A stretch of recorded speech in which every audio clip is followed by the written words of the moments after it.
고마워해.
예수님이 이 땅 가운데 오신 첫 이미지가 바로 저러한 모습입니다. 오늘 저는 여러분들과 함께 포장된 축복, 포장된 축복이라는 말씀으로 하나님 은혜를 함께 나누려고 합니다. 한 대학에요, 생물학 교수가 이 학교말 시험을 두고 이제 광고를 하나 했습니다. 새에 대한 문제를 낼 건데 시험을 준비하라고 이렇게 했습니다. 그래서 어떤 학생이 이제 장학금을 타려고 열심히 이제 자료를 도서관에 가서 모으고 열심히 공부를 했어요. 그래서 다음날 아침에 그 다음날 시험을 보게 됐는데 그 시험 문제가 이렇다고 합니다. 새의 다리만 보여주고 그 새가 무엇인지를 맞추라는 그런 시험이었습니다. 너무 쉬운 문제를 내가지고 이 학생이 밤새 공부한 것이 너무나 화가 나가지고 시험지를 집어 던지면서 나가려고 하는데 교수가 이렇게 불렀다는 거예요. 학생 왜 나가는 거니까 너무한 거 아닙니까? 그렇게 하면서 그래서 교수가 학생에게 물었습니다. 당신 이름이 뭔가 그랬더니 그 학생이 자기 얼굴하고 몸을 가리면서 제 다리만 보고 이름 맞춰보라고 이렇게 얘기했다는 그러한 조크가 있습니다. 어떻게 보게 되면은 시험이라는 것은 자기 자신과의 싸움이기도 합니다. 시험에는 여러 종류가 있는데요. 때로는 이처럼 황당한 시험도 있고 또 어려운 시험이 있는가 하면 쉬운 시험도 있다라는 것이죠. 우리가 가장 힘겨운 어려운 싸움이 뭐냐면 바로 자기 자신과의 싸움이라고 할 수 있습니다. 자신에 대한 싸움을 우리 내면에 대한 싸움이기 때문에 우리 자신과 싸우는 것이 가장 힘들고 어려울 때가 있다는 것이죠. 그래서 여러분, 우리 안에 어떤 것과 우리는 싸울 때가 있습니까? 우리 안에 욕심과 싸울 수 있습니다. 교만과 싸울 수 있습니다. 자존심과 싸울 수 있습니다. 이러한 두꺼운 껍데기가 우리를 둘러 진치고 있다는 것이죠. 이것을 깨트리는 것은 결코 쉬운 것이 아닙니다. 그래서 여러분, 다른 싸움에서는 이기면서도요, 다른 사람과의 싸움에서는 이기면서도 나 자신과의 싸움에서는 늘 패배하는 우리의 모습을 볼 수가 있습니다. 그래서 2000년 전에 하나님께서 독생자 예수 그리스도를 우리에게 보내주셨습니다. 그래서 우리를 위해서 대신 죽으시고 부활하셔서 우리로 하여금 구원의 주님으로 하나님의 자녀로 삼아 주신 것이었습니다. 이것은 우리의 노력이 아니라 하나님의 최고의 선물이었습니다. 이번 성탄절을 통해서 정말로 우리 안에 이런 예수님을 내 안에 받아들일 수 있는 은혜의 시간이 되기를 바랍니다. 요한계시록 3장 20절 말씀 보게 되니까 누구든 내가 문 밖에서 두드리노니 누구든지 그 음성을 듣고 문을 열면 내가 그로 더불어 먹고 그가 나와 함께 먹으리라. 주님이 이번 성탄절을 통해서 여러분들의 마음을 두드리시는 그 시간 속에서 여러분들이 아기 예수님을 받아들이시고 예수님을 받아들이심을 통해서 여러분 마음 가운데 예수님과 함께 먹고 예수님과 함께 이 기쁨의 은혜를 함께 나눌 수 있는 그러한 시간이 되기를 주님의 이름으로 축복합니다. 우리는 지난주에 이어서 2000년 전에 있었던 첫 번째 성탄절에 대한 내용을 함께 살펴보고 있습니다. 첫 번째 성탄절의 분위기는 어떻다고 그랬어요? 기뻤습니까? 아니었죠. 무거운 분위기였습니다. 왜냐하면 정원한 처녀가 잉태를 하게 되고 정원한 또 남편 요셉도 이러한 것을 받아들여야 되는 무거운 분위기였다고 말씀을 드렸습니다. 하지만 믿음으로 순종함을 통해서 메시아가 이 땅 가운데 오게 되었습니다. 오늘은 이런 질문으로 한번 시작해 보고 싶습니다. 만약 예수님이 오신다고 한다면 여러분들은 어떤 모습으로 예수님이 오셨으면 좋겠습니까? 적어도 오늘 말씀처럼 말구이에서 태어날 예수님은 우리가 상상하지 못했을 것이라고 저는 생각이 듭니다. 예수님이 우리의 최고의 선물이라고 성경은 말씀하고 있는데 최고의 선물이라고 한다면 어떻게 합니까? 포장지가 화려해야 되잖아요. 그죠? 화려한 포장지에 그러한 선물의 가치, 선물의 그러한 품격에 맞게끔 우리가 잘 포장해가지고 오셔야 되는 것이 맞는 것인데 예수님의 겉포장지는 너무나 초라하고 너무나 빈약했다는 것입니다. 오늘 누가복음 본문 말씀 11절, 12절 말씀을 한번 우리 뒷부분부터 한번 보겠습니다. 11절, 12절입니다. 시작. 오늘 다윗의 동네에 너희를 위하여 구주가 나셨으니 곧 그리스도 주시니라. 너희가 가서 강보에 쌓여 구유에 누워 있는 아기를 보리니 이것이 너희에게 표적이니라 하더니 12절 말씀 보게 되면 예수님에 대한 포장지가 어떻게 되어져 있습니까? 첫 번째는 강보에 쌓였다. 두 번째는 구유에 누웠다. 세 번째는 아기 예수로 오셨다는 것입니다. 첫 번째 강보는 여러분 그런 아기를 쌓는 천이 있지 않습니까? 그런데 마리아와 요셉은 아기를 쌓을 수 있는 천도 없었다는 거예요. 강보라는 뜻이 옷이라는 뜻입니다. 그러니까 천이 없어가지고 예수님을 뭘로 쌌다는 거예요? 옷으로 쌌다는 거예요. 우리가 아까 마리아가 옷 쌓는 거 봤죠? 옷으로 싼 거예요. 옷으로 싼 거예요. 두 번째 예수님을 누인 곳이 어디였습니까? 침대가 아니 푹신한 침대. 여러분들 다 침대에서 주무시죠? 푹신한 침대가 아니라 예수님은 어디에 누웠어요? 말구유. 말이 먹는, 이름이 좋게 해석해서 말구유지 우리나라로 말하면 무엇입니까? 여물통입니다. 여물통. 예? 말이나 소가 먹는 여물통에다가 예수님을 그곳에 누웠다라는 거예요. 그 다음에 예수님이 오신 이미지가 어떤 이미지인가?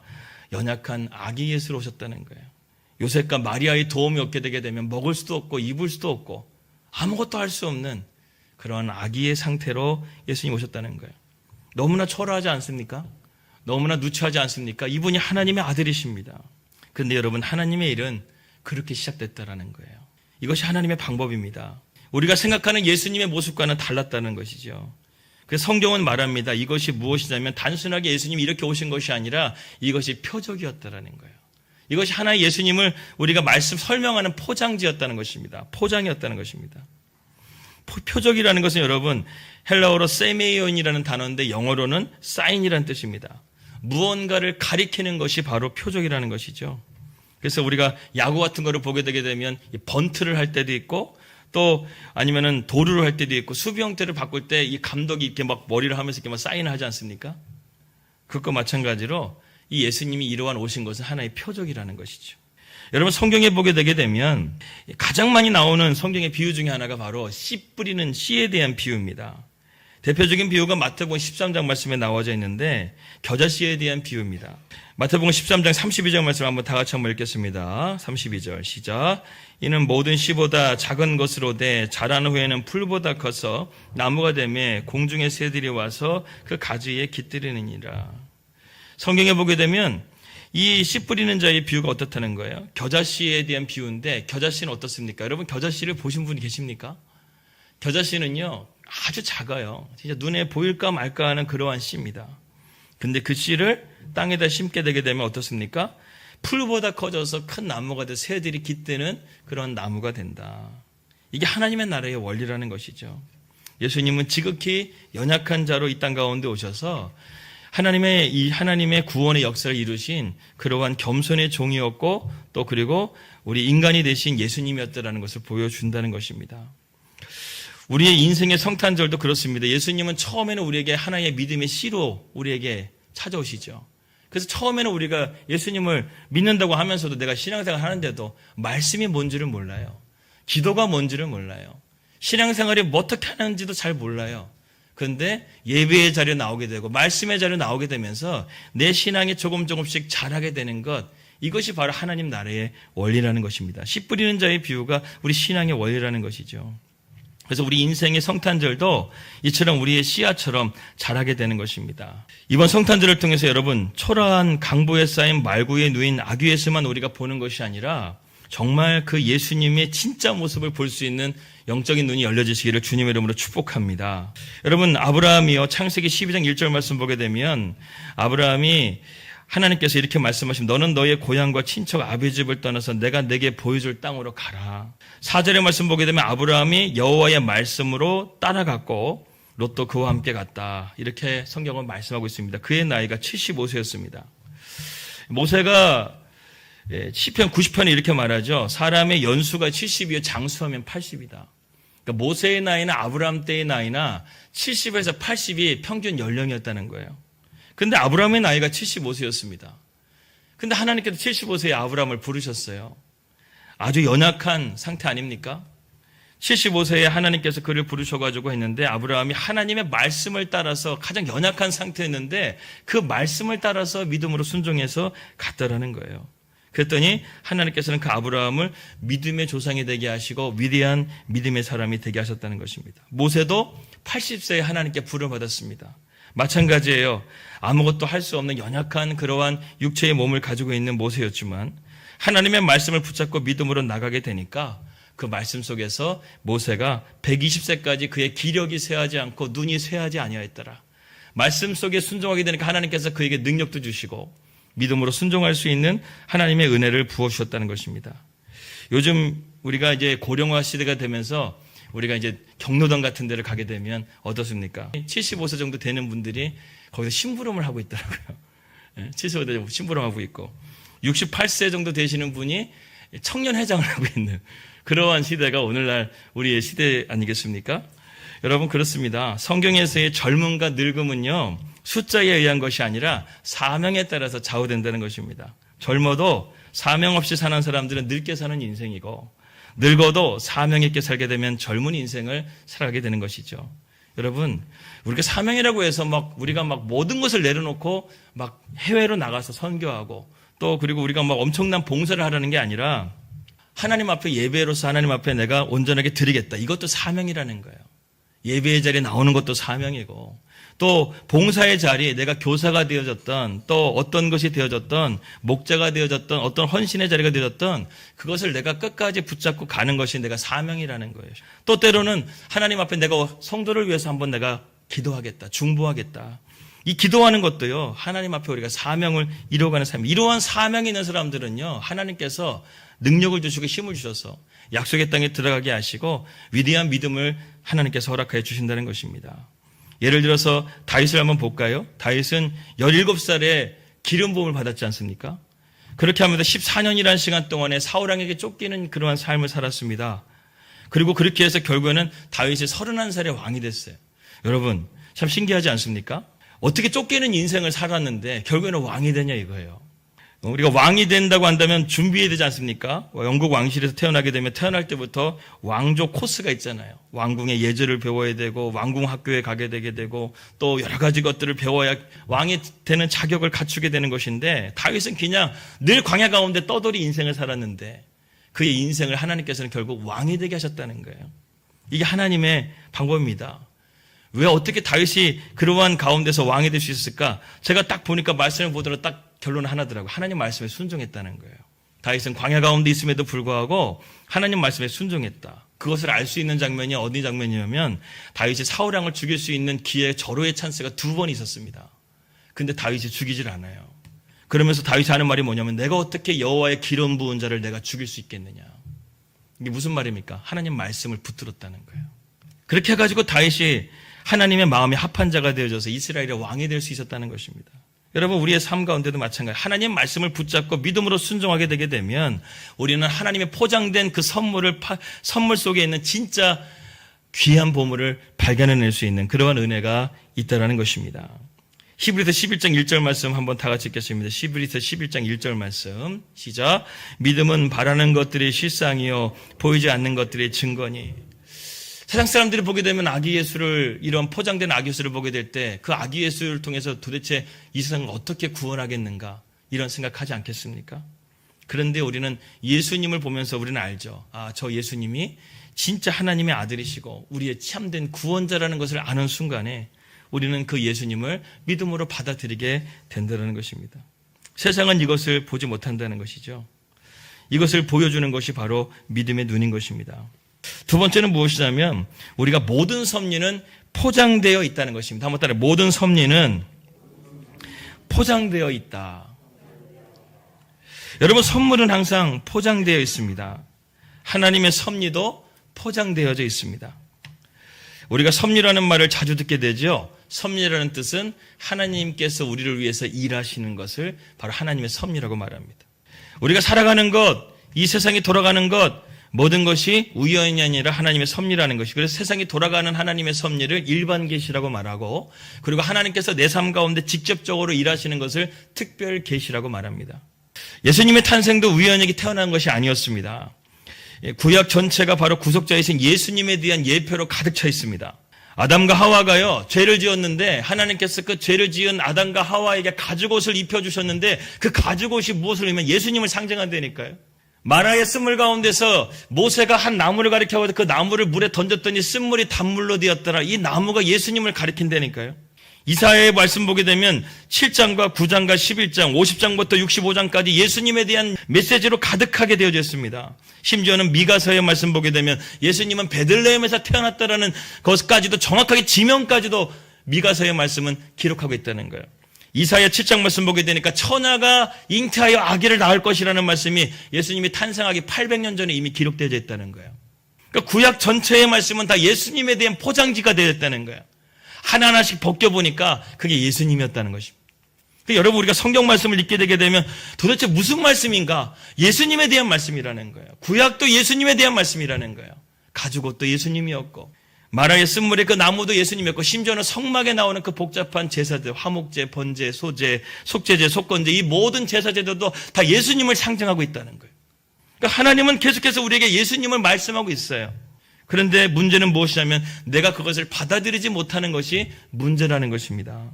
이 시간 여러분, 우리가 아직도 예수님을 받아들이지 못한 분이 있다고 한다면 이번 성탄절에 여러분들에게 귀한 기회가 되길 바랍니다. 예수님, 정말 나를 위해서 죽으시고 부활하신 그 예수님이 나의 예수님이 될 수 있기를 주님의 이름으로 기도합니다. 리스트로벨이라는 분이 계십니다. 그분은 무신론자였음에도 불구하고 그는 기자였습니다. 그런데 어느 날 아내가 교회를 가가지고요, 예수님을 믿게 되자 이분이 아내를 돌이키고자 신은 존재하지 않는다라는 그러한 것을 증명하기 위해서 특집 기사를 쓰게 되는데 이분이 거기서 고꾸라집니다. 왜냐하면 예수님을 알면 알수록 그분을 부인할 수가 없는 거예요. 그분이 실제라는 사실을 우리가 알게 된다는 것입니다. 이것이 바로 하나님의 섭리라는 것이죠. 하나님의 섭리는요, 절대로 세상이 하나님을 부인하지 못하게끔 우리를 만들어 가신다는 것입니다. 여러분, 세상을 보게 되면요, 하나님께서 일하시는 것도 우리가 세상을 통해서 알 수 있습니다. 오늘 1절과 2절 말씀 우리 한번 다 같이 한번 읽겠습니다. 1절과 2절입니다. 시작. 그때에 가이사 아구스도가 영을 내려 천하로 다 호적하라 했으니 이 호적은 구레뇨가 수리아 총독되었을 때에 처음 한 것이라. 왜 갑자기 누가복음은 이 아구스도라는 이 왕이 호적령을 내리라는 그러한 명령을 내렸을까요? 이것도 하나님의 역사를 주관하시는 하나의 스토리입니다. 역사를 보게 되면 여러분, 아구스토라는 여기 이름이 나오게 되는데 바로 그 유명한 시저의 양아들이었던 옥타비아누스라는 황제입니다. 그가 얼마나 막강한 권력을 가졌는지 원로원에서 그에게 별명을 지어줬는데 그게 바로 아우구스라는 별명을 주었다는 거예요. 이 아우구스라는 이름의 뜻이 바로 존엄한 자라는 뜻을 가지고 있습니다. 얼마나 강력한 왕이었냐면 로마가 공화정이었었는데 황제가 다스리는 제정국가로 만든 사람이 바로 이 옥타비아누스입니다. 엄청난 제국을 영토를 넓혔고 그리고 팍스 로마나라는 로마의 평화시대를 이끄는 왕이 바로 이 옥타비아누스 아구스토였습니다. 그래서 로마력이 세워지게 되는데요. 7월 달이 여러분 영어로 줄라이죠. 이 줄라이라는 뜻이 바로 무엇이냐면 바로 율리어스 시저의 이름을 따가지고 율리어스라는 이름의 뜻이 줄라이라는 이름의 뜻을 따서 7월이라는 이름을 썼습니다. 그리고 그 다음 달이 어거스트 8월이죠. 바로 이 아구스토라는 이름을 딴 거예요. 그래서 재밌는 건 뭐냐면 7월 달이 31일 있죠. 그런데 놀랍게도 8월 달이 또한 31일이 됩니다. 보통 우리가 30, 30일 이렇게 나눠서 가잖아요. 이 옥타비아누스가 황제인데 자기 아버지보다 이렇게 날수가 적은 것을 용납이 안 돼가지고 날수를 하나 늘린 거예요. 8월 31일로 늘렸습니다. 그렇다고 한다면 어떤 날을 하나를 빼야 되잖아요. 그래서 1년 12개월 중에 어느 날이 가장 현찮은 날인가 생각해 보니까 2월 달이 가장 현찮은 거예요. 그때는 뭐 봄도 오지 않고 가장 추운 날이고 또 열매도 맺히지 않는 가장 추운 날이 2월이기 때문에 그래서 2월 달에 있는 날을 하나를 뺀 거예요. 그래서 2월 29일, 28일 이 날짜를 줄인 게 바로 옥타비아누스 황제 때 줄였다고 합니다. 2월 달 생일이신 분들은 손해본 날이죠. 2월 달이 하루가 줄었으니까. 이럴 정도로 이 옥타비아누스 황제의 권력에 막강했다는 것이죠. 그래서 이 황자가 나라를 세우려고 한다면 세금과 군사력을 잘 갖춰야 되는데 그렇게 하려면 통계가 중요하잖아요. 도대체 내가 다스리는 나라가 도대체 어느 정도의 규모가 되고 어느 정도의 군사력을 모을 수 있는가. 그 통계를 내려고 호정령을 내리게 됩니다. 근데 하필이면 그 호정령을 내렸던 시기가 마리아와 요셉이 아기 예수를 탄생할 수 있는 그 시점에 호정령을 내렸다는 것이죠. 어떻게 보게 되면은 이 왕의 칙령은 포장이었습니다. 결국에는 성경을 이루게 된 하나님의 또한 특별한 섭리였다는 것이죠. 미가서의 말씀 보게 되면 베들레헴에서 아기 예수가 탄생한다는 말씀이 분명하게 기록되어 있습니다. 성경이 이루어지게 된다는 것이죠. 그러니까 한번 보십시오. 하나님은 역사를 주관하심을 통해서 하나님의 말씀을 이루어 가신다는 거예요. 정치나 국제정세나 아무리 여러분 세상이 요동친다 할지라도 너무 큰 영향을 여러분 받지 마시기 바랍니다. 그거 껍데기입니다. 하나님의 표적을 보세요. 하나님의 표적은 무엇입니까? 이 인류의 역사는 하나님이 주관하신다는 거예요. 할렐루야.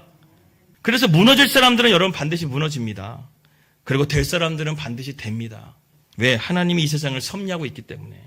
경제도 마찬가지입니다. 경제의 주인도 바로 하나님이시죠.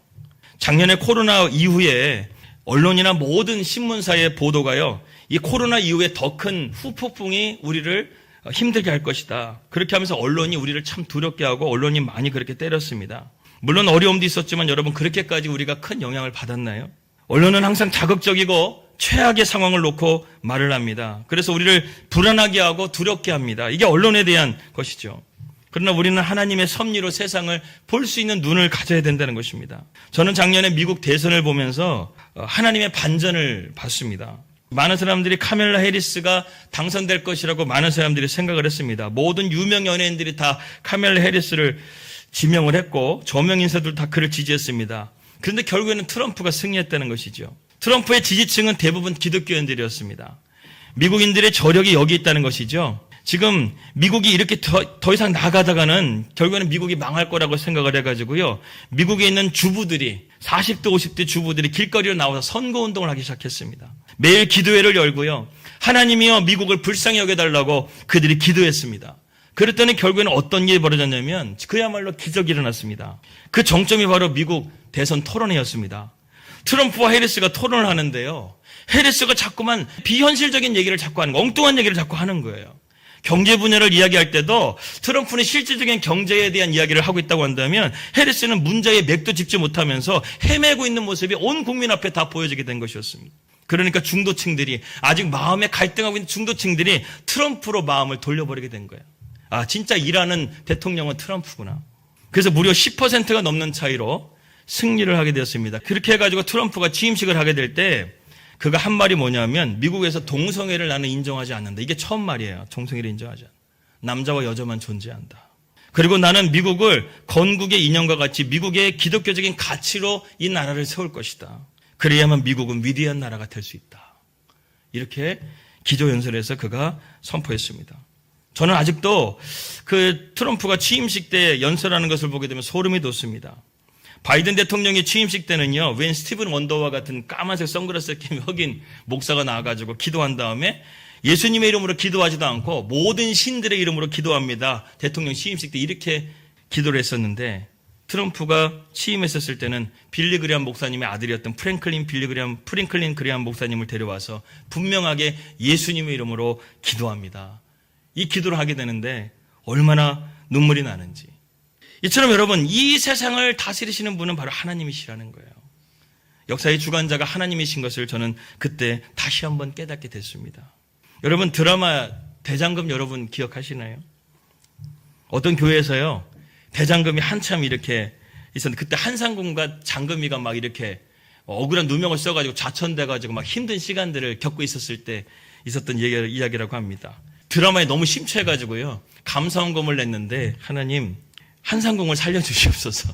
이렇게 감사기도 전하고 이렇게 했다는 거예요. 한상궁을 살려달라는 거예요. 그렇게 해가지고 막 나중에는 한상궁이 가다가 죽잖아요. 그러니까 하나님 제발 살려달라고 하면서 막 헌금 액수가 더 올라갔다는 거예요. 여러분 그 드라마의 결론을 바꿀 수 있는 사람은 누굴까요? 그 드라마에 나오는 왕일까요? 아니면 높은 관리일까요? 누구일까요? 연기자들은 그 드라마의 스토리를 바꿀 수가 없어요. 그 드라마의 스토리를 바꿀 수 있는 사람은 누구이겠습니까? 작가라는 거예요. 작가만이 그 스토리를 바꿀 수가 있는 것입니다. 여러분 이 역사를 써내려가고 계시는 분은 누구실까요? 바로 하나님이십니다. 그 영어 단어를 보게 되면 His story죠. His story. 히스토리가 역사 아닙니까? 그의 역사라는 거예요. 누구의 역사라는 거예요? 하나님의 역사라는 거예요. 하나님은 오늘도 이 세상을 써내려가고 계신다라는 것입니다. 이것이 바로 하나님을 믿는 섭리 신앙이라는 것이에요. 그렇다면 우리가 우리의 삶을 바라보게 될 때 믿음의 주 온전케 하시는 예수를 바라보며 살아가는 것이야말로 우리가 이 세상을 바르게 살아갈 수 있는 길이라고 저는 믿습니다. 그런데 요한복음 10장 8절 말씀 보게 되면 한번 볼까요? 10장 8절 말씀 같이 읽겠습니다. 시작. 나보다 먼저 온 자는 다 절도여 강도니 양들이 듣지 아니하니라.